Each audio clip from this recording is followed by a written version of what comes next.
Hey, Ski Moms, we know you love to stay organized, even when you're not chasing powder. That's why we're big fans of Mabel's labels. You already trust them to keep your ski gear out of the lost and found. And now they're your back-to-school secret weapon, too. From lunch boxes to water bottles, backpacks to hoodies, Mabel's labels are durable, waterproof, and mom-approved. No more digging through the school's lost and found bin. Everything comes back home. And right now, Mabel's Labels is offering 15% off site-wide just for our Ski Moms community. Use code SKIMOMS at checkout and get your family prepped for the school year. Shop now at mabelslabels.com and start the year organized. Please note, some exclusions apply on the discount.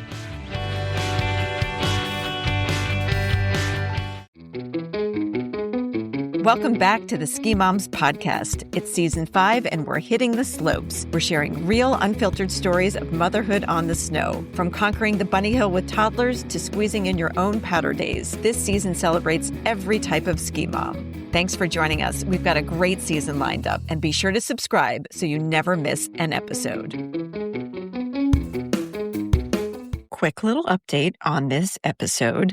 Sarah and I have read the book and we loved it so much that we are doing an author chat. If you're interested in joining the first ever Ski Moms Book Club and author chat, drop me a note, either a DM or send me an email, and we'll make sure you get invited to the author chat coming up in late September. The Ski Moms are so excited to welcome Megan Tady, author of Bluebird Day, today to the podcast. She is the author of this book, and it is a Washington Post noteworthy book that follows a mother-daughter alpine skiing duo set in the Swiss Alps. She is a mom of 2 and just recently got her kids up on snow. So welcome, Megan. Thank you so much for having me. It's so great to be here. Well, we're going to assume that you are a skier, and we always love to start with the ski background story. What is your origin story? Where did you learn, and how did you fall in love with the sport? So I grew up in Nebraska, where there was not many opportunities for skiing. The first place I ever skied was a place called Nebraski. And, it was like an anthill. It was very, very small. So I didn't ski much growing up. And then in college, I went to Colorado for spring break and I took some lessons. I went to Breckenridge and I went to Vail. And I just loved it, and I was just taking more lessons to get better. And so throughout college, I was skiing and I skied in Taos and other places. And then I went to Switzerland. I studied abroad in London and I went to Switzerland and I tried to ski on a glacier. And I thought that I was a better, more brave skier than I actually am. And I have never had this happen before where fear took over. And my leg, it was I have a fear of heights, but I had never felt before like I could just ski off the face of this thing. And it took 2 gondola rides to get up to the top. I got up there, everyone's just zooming past me, and I felt like my legs melted out from under me, and I could not move. And I was crying, I was fogging up my goggles. I had a boyfriend at the time. This was his dream to ski here, and it was just not going well. And an old Swiss ski instructor skied over to me, and he was like, "It looks like you need some help." And I was like, "I do." And so he guided me down, slow arcs all the way down the mountain. It took 2 hours to get down. And it really impacted how I felt about the sport for a long time. I didn't revisit it for a long time. And then I live in Western Massachusetts, so our home mountain, I guess you would say, is Berkshire East. And, my husband is a skier, and he was like, "Let's just get you up there again." I was like, I have to tell you, that stuck with me. So he took me up one day, and I was like, "I think I should start on the bunny hill." And he was like, "No, we'll go on a green." And we got up there, and it still just never has clicked with me again. But for the book, and we'll get into the mental health aspect, was able to draw on that fear I felt at the very top of this mountain and the glacier to sort of, inject that into my character, Wiley, who grew up skiing, the daughter, and loved it so much. And how does this fear swoop in out of nowhere when you hadn't had it before and sort of take you out. And then how do you come back from that? And so I think right now I'm focused on, teaching my kids and getting them feeling really, comfortable. They're doing great. I mean, my 6-year-old son is already like, I'm the best skier in the world, and I love seeing that confidence in them. And so you, in your book, the characters, the mother and daughter, both, I'm listening to it on Audible right now, so don't spoil any of it for me. Okay. They're both ski racers. Yes. And so where did you draw that knowledge from? Because you have a lot of details about ski racing, but hearing your story, Yes. it's not in your background. Right. When it came time to develop this story, I wanted to set a story in the world of elite sports. And I was really toying with what sport that would be. And as I was thinking about, what sport has my like utmost respect, and what sport requires not just the physical, but the mental in a major way. And if those two aren't speaking together, you're not able to compete really. And what has also just a little bit of danger. And ski racing, to me, the downhill ski racing really captured all of those components. And, I got really lucky in sort of tapping into my network and other authors and folks and just saying, who knows Olympians? Who knows former Olympic downhill skiers willing to tell me what this life was like? I also wanted to explore what happens after you retire and you've put your formative years into something, and maybe by 30, you're too old, quote unquote, and you have to reinvent yourself. What does that look like? So I was lucky enough to get introduced to several downhill, Olympic skiers. One of them happened to be I think she's a 6-time Olympian, Sarah Schlepper. And she's one of the only ski racers to ever bring a kid on the World Cup. And that was really helpful for me because my character Claudine brings her daughter Wiley on the World Cup. So what are the unique challenges for mothers as athletes? And I have a background as a journalist, and I just really steeped myself in the research and read a ton of books and memoirs, and just, Peekaboo Street and Lindsey Vonn, just like steeped myself in it, and then just pulled out the strands that I wanted to use. We're big readers, both Sarah and myself, and we consider the audiobook, reading a book, same as getting the old pages out and flipping them. I, first of all, love audiobooks. I consider them reading as well. I always hear people apologize for listening to the book. And I'm like, no, I always have, an audiobook going. And it was such a fun process choosing the narrator. So I love that people connect to the book, the audiobook. Was this your first book, or have you been a professional author for a long time? As I said, I have a journalism background. So I always thought my first book would be nonfiction. And I had kind of dabbled with that. And I guess I just had a little imposter syndrome around writing fiction. And it just sort of felt like, well, who am I to write a novel? It felt like everyone was saying they're writing a novel. No one's really writing a novel. It just felt like an untouchable world to me. And a lot of the writing I was reading was very literary, lovely stuff, but it didn't capture my voice. I couldn't see myself writing it.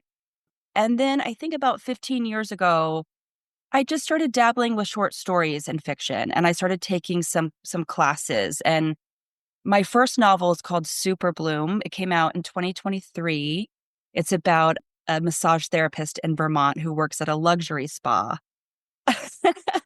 And she gets a bunch of clients, and one client sort of changes the trajectory of her life. And that story came about because my husband took me, on a surprise trip to a spa, and I was having a massage by a very grumpy body worker.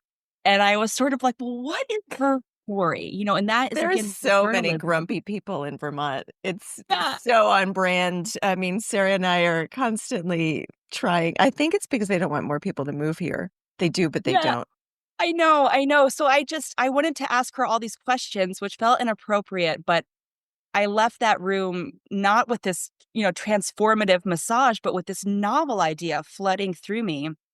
And I went home and started writing it. And it took almost 8 years to, I had iterations of the manuscript, but it took 8 years to write it, get an agent, get it published. And in that course of that, I was having my kids who are 6 and 9.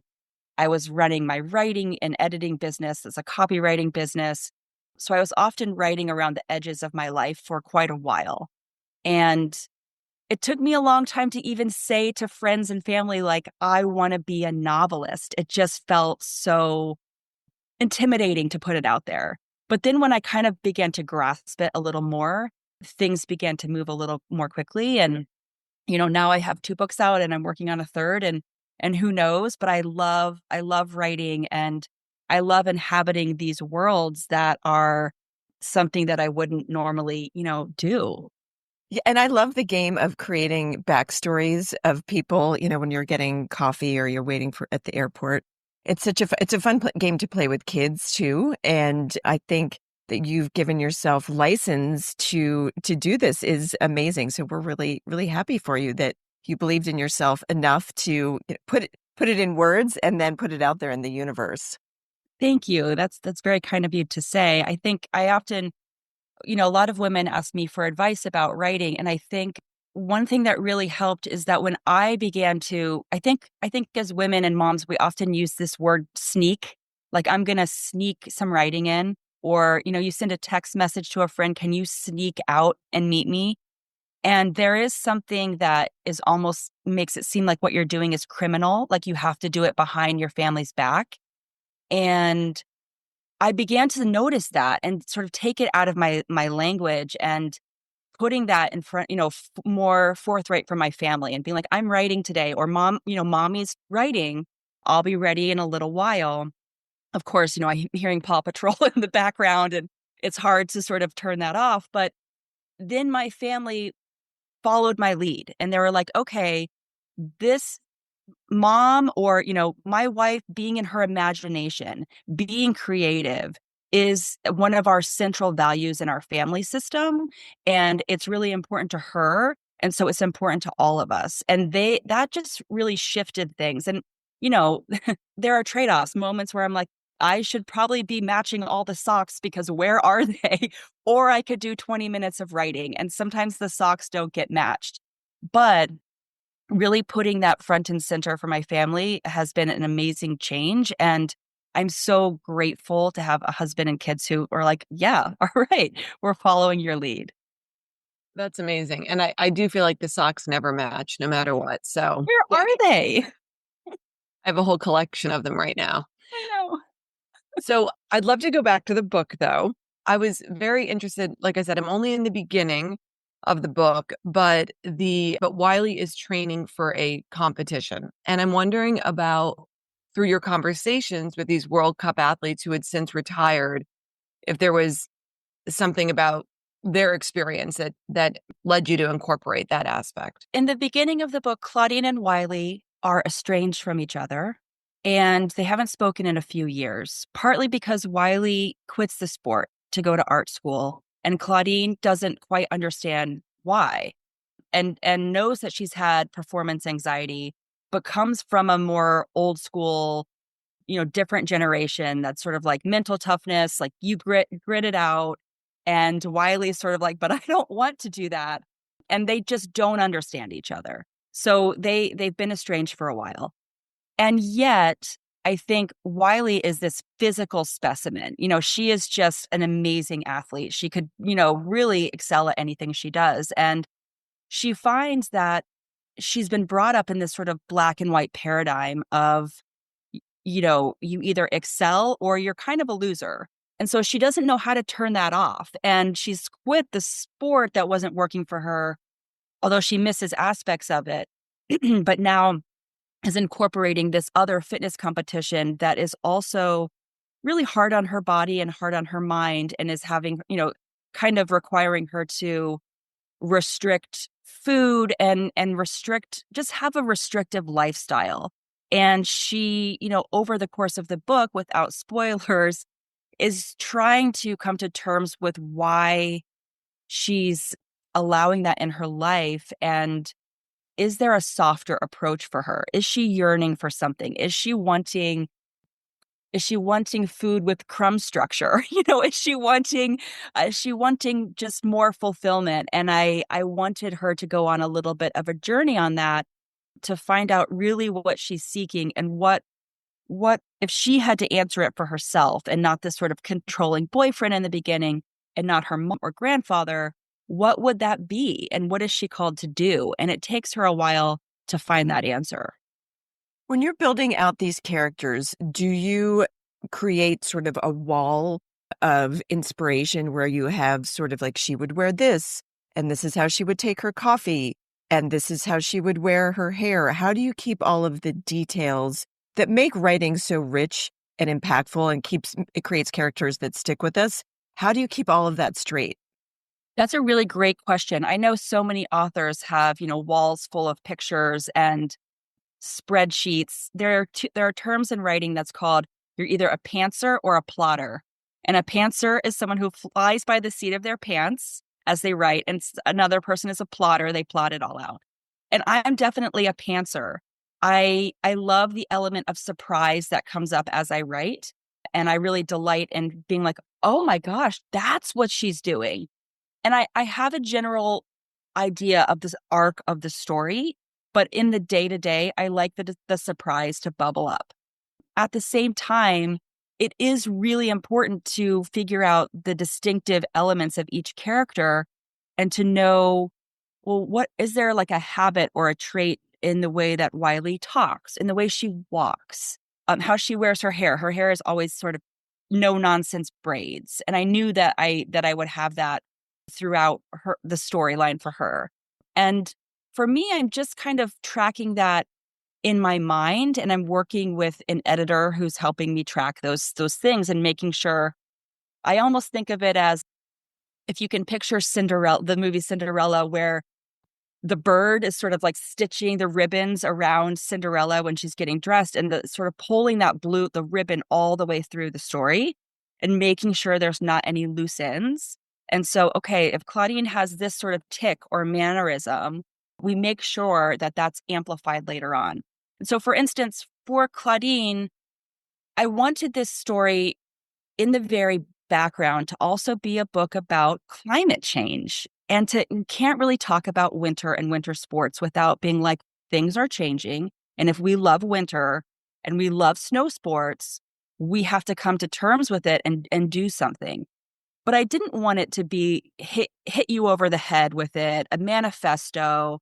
And so I had to slowly build Claudine's, she's not a climate warrior in any way, but she's a person who maybe takes her own containers to a takeout to when she gets to go food, or she thinks, oh, that's so wasteful. So that when it comes to later on, someone's introducing, maybe things need to change in ski racing, she's more amenable to hearing it. And so we kind of have to plant those seeds early on for the reader for it to be believable for the reader, if that makes sense. I felt like that was a kind of a long answer, but yeah. It's so you're a pantser. I like those two descriptions. And then do you have, as a podcaster, we have multiple things. We have ones that we're trying to get, ones that we're editing, and then ones we're sort of in the process of. So with your writing, are you in the same way? So you're looking at your next novel, you're promoting this one, and are you maybe like editing a third? Do you live in many spaces all at once? Yeah, I do. And moments where this book was in production or was with my editor for a week or two, I could take a break, but I don't. And I sort of switch gears to work on something else and to kind of make progress on another writing project. I'm also right now doing something kind of unique and trying to co-write a completely separate novel with a friend. And that's a new experience for me. I've never done that before. And so I'm learning how to write this book with someone else. And that is a whole new ball game. And it's not just how to write it, but how to work with someone and sort of send pages back and forth, or what is our process? How does it look? And yeah, I'm always, I have my phone and I take my notes and even make little notes about oh my gosh, that would be an amazing title for a book. I don't have the book idea, but I'm like, that's a great title. So I just keep a list going. And I want to dive into one of the themes in the book, which is anxiety. And we know that, ski racers have this incredible challenge ahead of them. Unlike a lot of other sports, you really can get severely injured with this one. So it's a topic that, as parents, we are well aware of when we send our tiny kids and then they get faster and the skis get longer and things get a little bit more intense. How did you research this, and what is your relationship to that theme? I've been really impressed and excited to see that mental health has more of a spotlight in sports these days. Even in the last Olympics, there were, multiple athletes in all different sports kind of coming out and being very candid about their journeys. And I think even recently, Michaela Schifrin coming back from her injury, about to do a race and posting and saying, actually, I can't, and it's my mind. My mind is stopping me, and I'm not there yet. And that, I think, was a watershed moment for the sport. And so I wanted to talk about mental health in sports because I'm seeing more people talk about it. And I'm also seeing that there's still this sort of old school model that wants to pull people back and keep the conversation from moving forward. So when I interviewed the skiers, we talked a lot about what that was like for them. And I also interviewed a sports psychologist, Dr. Jim Taylor, and he works a lot with skiers. Maybe you know him. And he was able to, sort of like, well, what are the unique challenges for ski racers mentally? And he was able to kind of go down the list for me. And all right, if you're a parent who wants to really be in dialogue with your kid about that, if you're not Claudine, how would you help your kid? What would you do if suddenly, performance anxiety is sort of with them? And if you're a parent who's maybe getting in the way of their progress, what would that look like? And he was great. He gave me a lot of information about that. And then I was able to, there are a couple of scenes where Wiley has some anxiety attacks, and I was able to tap into my experience on that Swiss glacier and kind of like remember what that felt like in my body and sprinkle that back in. But I wanted to help to just, move the conversation forward even more. And what I heard the most from people is that it's not necessarily anymore about mental toughness, it's mental resiliency. And it's the ability to shift and move with whatever is coming your way. And, that's just such a metaphor for ski racing, of course, being able to shift and move with the forces and the different snow and the different weather and the ice and all the different things that you're getting hit with. That's going to make the biggest difference now these days than sort of like grin and bear it. Yeah, we definitely see that with our daughters who are ski racers, that there's a lot more focus on self-care, mental health, not just saying, get out there and do it again. It's like, maybe you need a break, right? And I think the conversation's changed a lot. And it's probably, I'm looking forward to seeing this aspect in the book where you've got the mother who was like, do it again, right? Just keep hammering away. And Wiley, the daughter, who's looking for a different approach because it's not working for her. It's such a tough one because as moms, we see our kids' potential and we also see their passions and what they love. And so what is pushing? What is encouraging? When do you, and this is going to be a conversation I have with myself and husband probably for many years as they, even my daughter being like, I don't feel like going to my piano lesson today. Well, this is your responsibility. You've signed up for it. You have to go. Or my son, who has some sensory integration issues, he was playing basketball this year, and we realized that the buzzer sound was so loud for him during the games that it dysregulated him for the rest of the day. And he was saying, I don't want to do the games. I just want to do the practices. And in that instance, we're like, okay, right. That makes sense for you. And yet you need to go to your piano lesson. So like, it's a tough it's a tough one. And I think I'm going to be figuring that stuff out for years. Maybe you have advice on how do you know when to encourage and how do you know when to step back? I'm not sure. I don't have the full answer. You, if it's thousands of dollars, you encourage. If it's not going to cost you anything, very easy to step back. I mean, I joke, but when you commit to something that is, very expensive and a big chunk of like the family's time, I think having that conversation about, okay, you may think at age 12 that you know what you're signing up for, but we need to kind of walk you through what this is going to look like. And there's going to be not an exit ramp for you until the end of the season. And, I think their brains aren't as developed as ours are in many ways, so they can't conceptualize what that looks like. But you do need to have the conversation. And I think the stakes get higher the older they get, because then they have teammates who are all perhaps more committed than they are to X, Y, and Z sport. And they're not just letting themselves down, but they're letting down a larger group. So it is a big conversation, and sports are just such a part of the fabric of our lives here in the United States, and more competitive sports.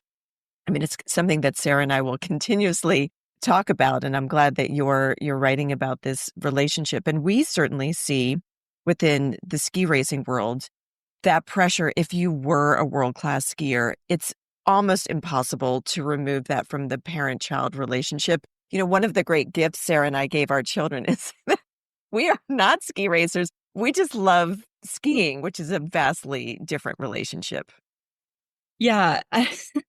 It's I can totally understand the difference there. And I think what has also struck me in doing the research around elite athletes is that really the best of the best, something separates them. You can have all the talent in the world, but there is something that separates those like elite top crop of athletes. And it is just so rare.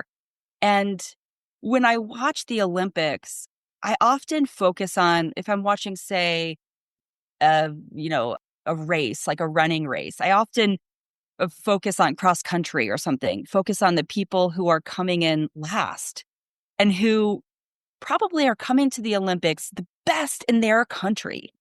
And they're also probably knowing, I'm not going to medal. They're looking at the numbers, they're looking at the times, they're knowing that their chances are probably really slim. And yet they're giving it their all, and they're still out there, and they're running, and yet they're just not the same as those top three people. And what separates the top from like the rest is something that I'm just so fascinated with. And I think there is something about the mental that makes those top people be able to crust it in a way that other people just can't get there. We always write a little bit about ourselves. I think it's almost impossible not to do. So obviously your anxiety is sprinkled into this book. How are we going to help you enhance your relationship with skiing again? I think you've got these two kids and a husband who want to get out there. I just don't want you to be the mom in the lodge No. on her laptop. So have you thought about doing a women's camper clinic? I haven't, but I have to say that being out there, I mean, even just writing this book and meeting so many ski racers and meeting just skiers in general who love the sport, and I see the beauty of it. And I can feel in my body what just cruising on a green felt like. It just was so, I mean, there's just nothing like it. And the trees and, a Bluebird day. And so when we had our kids out this winter, and I was sort of walking alongside my son and catching him, and he's thinking he's the fastest in the world, I was sort of like, God, I think I probably should start here. I should be doing the magic carpet, and I should be going, no shame, and like being with the kids and starting to build this back up again, because it is a really beautiful sport. There's also part of me that's like, okay, this is my husband and my kids who do this on a Sunday, and I get a Sunday to myself at home, writing and doing my hiking and the things that I love. I don't know, but I'm open, and I think it could be something that I could explore. And I love winter, and I wanted the book to be a love letter to winter, whether you're skiing, just like getting out in it, just really having a relationship to it and embracing all four seasons and feeling like winter comes. And that doesn't mean that you need to hibernate too, get out there and do the thing that, whether, snowshoeing, cross country skiing, which I like, different things like that. Going back to you and getting yourself back on snow, tell us a little bit about Berkshire East, which is your home mountain now. Yeah, so my kids go to school in a little town called Deerfield in Massachusetts. And the kids, when they get into the upper school, there's a ski program and they ski every week at Berkshire East. So our kids will do that when they're in the upper school. And it's a lovely mountain. We had a book event there. They hosted me. In the book, there's a love interest for Wiley, and it's a guy who's part of an a cappella singing group. And my husband was in an a cappella group. And so he tapped, he kind of put the bat signal out and was like, singers, former singers. So a bunch of singers came out and they serenaded the crowd, which was amazing. A ski friend of mine interviewed me, and people who didn't even know about the book were kind of coming off the mountain and coming into the ski lodge, and it was just a really great day. So Berkshire East has really just been very supportive of the book, which has been awesome. It's a great family mountain. I try to get there once a year, and they have a great beginner area. I will say it's nicely sheltered, Megan. I don't think anybody's going to say that there will be high speeds attained over there. So it's a nice place to learn. And, we have had a couple experts on talking about fear over the years. And I thought one interesting thing that I learned was that you really never get rid of it. You learn to make friends with it, and that you sort of have, it's sort of on your shoulder is the visual thing. Maybe helping you take reasonable risks sometimes, which are good, but you've got to make sure that you're the one leading the conversation, not letting fear lead the conversation. I took that from our last podcast. But Berkshire East does have a great community, and I'm really excited that they are keeping their commitment to those school programs going. Could you describe a little bit about the lodge and what the vibe is there at Berkshire? Oh my gosh, it's so, we were in the West Lodge for my event, and it's just so old school. You kind of walk in and you're like, well, just feels like it's the 1970s, and it just is laid back. It's so low key, and there's a beautiful stone fireplace right in the middle. And, every weekend they also have snow tubing, which is right around the corner. And our kids did that one weekend and just bombing down. It was such a blast. And they hosted, their school for s'mores and snow tubing. It was just lovely.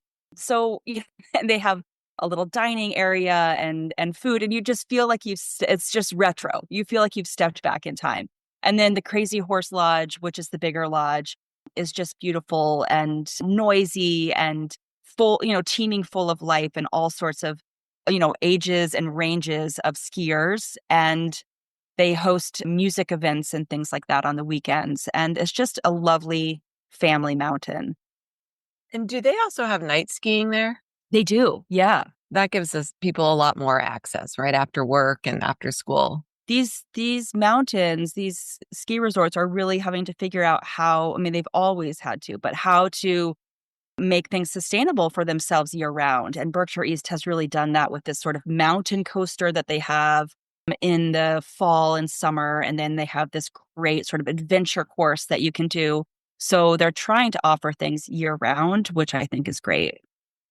But it's such a gift to give your kids a mountain that they know and they feel comfortable. They know where to get their French fries. They know the lifts where they can start their day, and they feel comfortable on that they're not going to get lost. It's in a world where we're removing independence more and more from our children. Having a ski area like that, our kids had Mohawk in Connecticut where they were growing up, where they felt empowered, safe, and that made them a little bit more brave. And I think that you get that from a place like Berkshire East too. Yeah, and peer pressure helps. They're around a lot of families who are ski families, and they're seeing their friends talk about it, and just it's incorporated into their weekends. And at first they were quite resistant that, unfortunately one of their friends broke their leg skiing this winter, and so they were like, we're not doing that. But then slowly they were like, okay. And we were wondering about, my son with some of his sensory stuff, how he would feel, and the mittens and the boots and all the gear. But he did great. And again, is like self-proclaimed best skier in the world. So, they're on their way, and we're psyched to get them moving even more next winter. Yeah, in our Facebook group, we often, I think it's close to 17,000 women in there now, but that's the type of thing we are asking and answering. Which kind of gloves for families that have kids with sensory issues? And I've seen sensory issue ski clothing questions before come up. I don't remember the specific answers, but it is such a wealth of knowledge and sharing. These moms really want to remove the obstacles to getting more and more kids out on snow, which is really awesome. So now you're ski curious. It's good to know that you have Nordic skiing and snowshoeing in your life. So you're still getting out there. You're feeling like all the seasons outside. Oh yeah. I mean, yesterday we went and hiked Mount Skinner in Hadley, Massachusetts, and we have a goal of starting to do all 3,000 footers in Vermont and New Hampshire with our kids. And so our daughter this morning was making a list of the mountains and, researching, well, which ones have the best views. And, again, it's one of those things where, how much to encourage and push and how much to rein back. My son was just bombing up the mountain, just, running. And we're kind of like, okay, but like temper yourself because you're going to be tired coming down. And of course, he can't predict it. And halfway down, he's like plunked onto the trail and was like, I can't go any further. And part of our sort of family values to be out in nature as much as we can. And when you're out in nature, you feel a call to protect it and to respect it.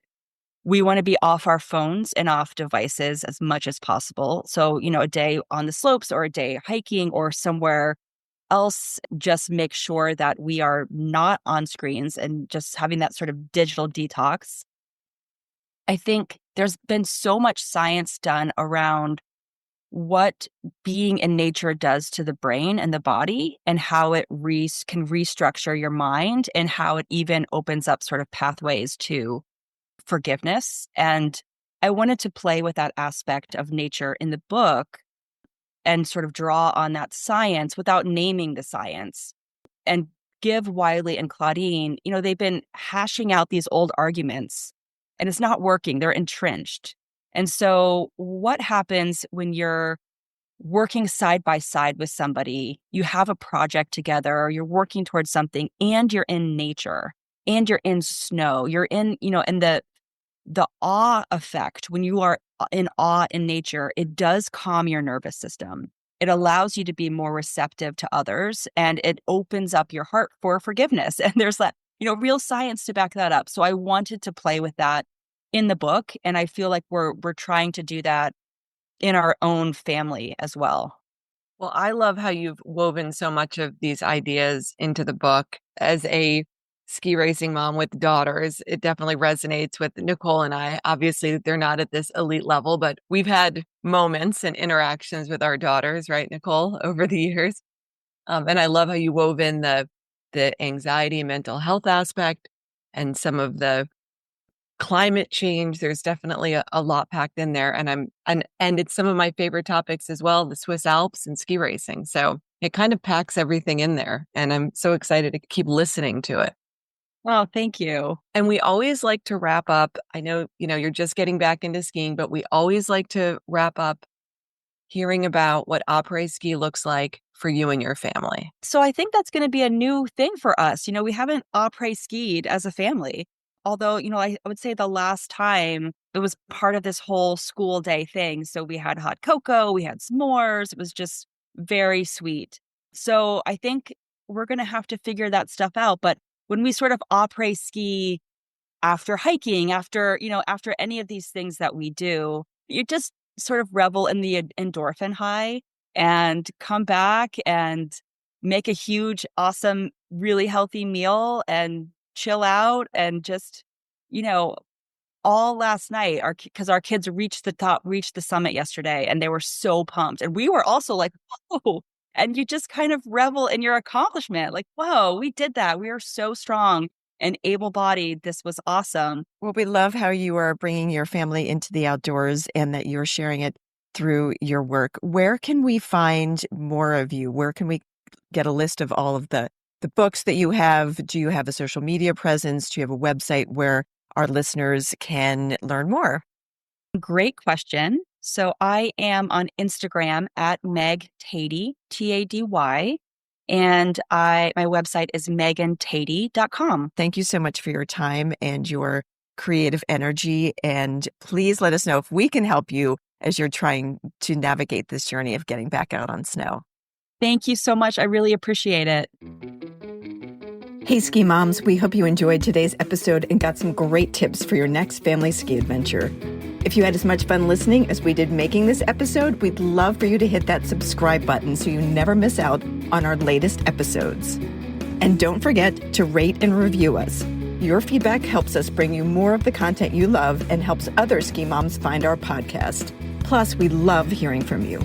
So whether you're on the slopes or just dreaming of your next snowy getaway, stay connected with us. Follow us on social media, share your favorite episodes with your friends, and let's keep this awesome community growing. Planning your next mountain holiday? Skip the crowded platforms and check out Ski Mom Family Rentals, a trusted space to find family-friendly homes in ski towns across North America. And if you're a homeowner, it's a smart way to get your property in front of like-minded ski families without the big fees.